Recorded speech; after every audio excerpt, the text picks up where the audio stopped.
Hello students. उम्मीद है कि आप सब लोग ठीक होंगे।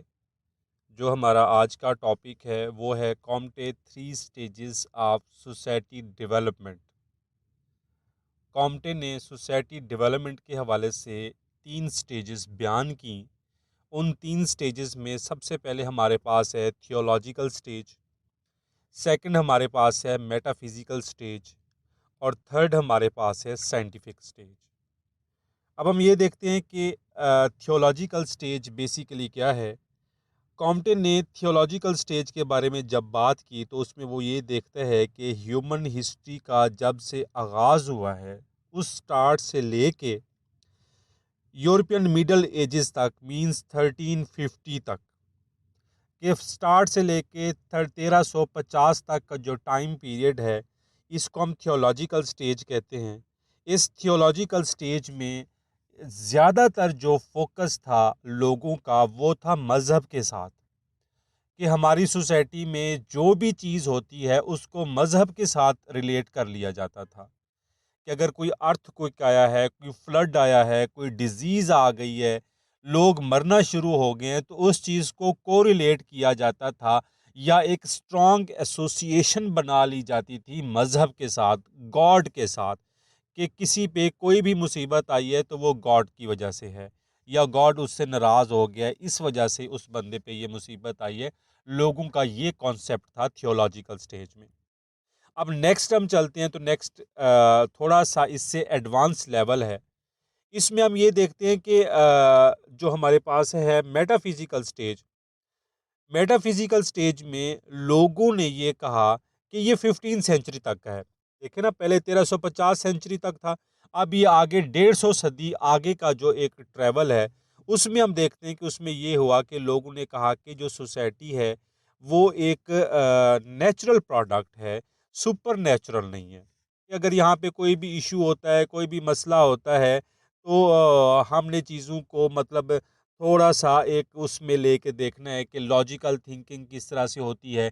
या कम अज़ कम उन्होंने ये कहा कि सोसाइटी में अगर कोई अर्थक्वेक या कोई भी मुसीबत या कोई भी मसला आ गया है तो कम अज़ कम मज़हब या गॉड इसका रिस्पॉन्सिबल नहीं है। कि society as a natural rather than as as a supernatural system.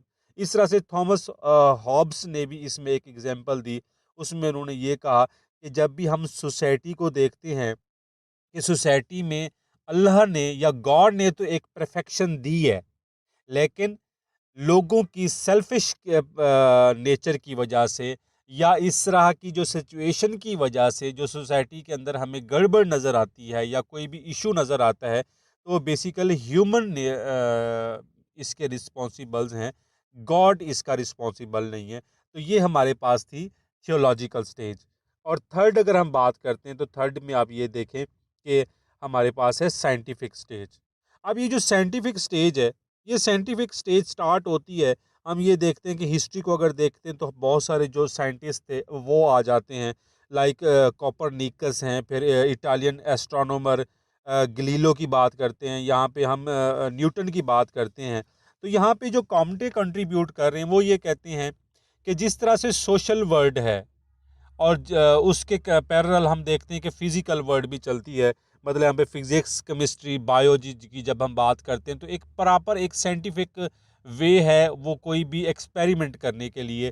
तो यहाँ पे कॉम्टे हमें ये कहते हैं कि अगर आपने सोसाइटी के अंदर प्रॉब्लम्स को डिस्कस करना है या प्रॉब्लम्स को आपने देखना है कि किस वजह से प्रॉब्लम आ रही है, तो आप सोसाइटी के जो लॉज हैं बेसिकली आप भी उनको साइंटिफिकली एक्सप्लोर करने की कोशिश करें। इसी को वो चीज़ कहते हैं कि ये पॉजिटिविज्म की टर्म यूज़ करते हैं कि way of understanding based on the science.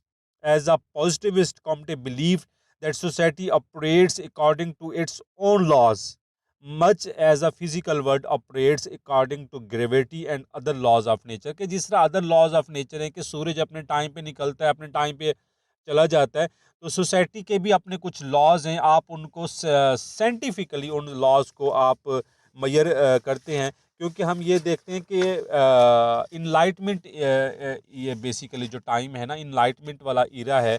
इस इनलाइटमेंट वाले इरा में हम रीज़न की बात करते हैं, हम साइंटिफिकली चीज़ों को अप्लाई करते हैं कि नहीं यार इसमें ये इस इश्यू है या इसमें ये प्रॉब्लम है और साइंटिफिकली ये चीज़ प्रूव्ड है।